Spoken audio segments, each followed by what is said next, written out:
大家好，我是阿妈。今天卤了猪耳朵，还把家里面带过来的大鹅也给它做成了卤鹅，味道还挺不错的，你们也可以去试一下。自家养的大概有6斤多重，然后还有猪耳朵，先给它冷水放进去，加一点去腥3件套，给它焯个水，再捞出来，用热水冲洗一下表面的浮沫。这个是鸡油跟鹅油，我给它炒了一下，混合在一起了。先把水分炒干了以后，再加一点姜片。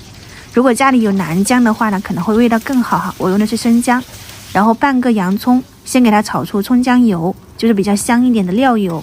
炒香了就放进开水锅里面，加上一点这种大蒜、葱段，然后一点干辣椒。大蒜就带皮放进去，可以整个，就是不要把皮剥掉，不然容易煮烂了。卤汤我没有放5香料包，我想试一下广东朋友给我寄过来的这个潮汕卤汁，自己在家里面做一下卤鹅。先把这个卤汤煮个10几20分钟，卤香味全部出来以后，再把猪耳朵还有大鹅放进去。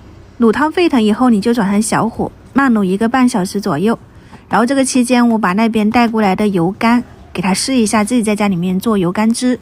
去壳以后加入纯净水，你可以加一点冰糖，一起打成果汁，也可以打好以后往里面加一点蜂蜜，酸甜清香的油干汁就搞定了。自己在家里面做也超简单，我有点后悔没有多带几个回来了。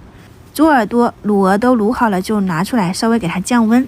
卤汤也不要扔掉，你给它捞干净浮沫，大火收一下汁水，这个卤汤就可以做下一次，或者是你用来蘸酱也是很不错的。冷却以后再来切就很容易，味道很香，很好吃。卤鹅的口感也不错，很鲜嫩多汁，但是感觉是自家养的这种大鹅，它那个皮很厚，不是很上颜色。剁的时候你就把骨头垫在盘底，然后切好的肉摆在上面就会很好看。再把收好汤汁的这种卤汁淋上去，这个拼盘大人小孩都会很喜欢的。然后如果你想要吃辣椒，你就放一点辣椒红油淋上去就可以了。锅里面还剩了一点汤汁也不要扔掉，可以用来做调料，你也可以放到冰箱冷冻，下次用来卤肉也是可以的，味道会很香。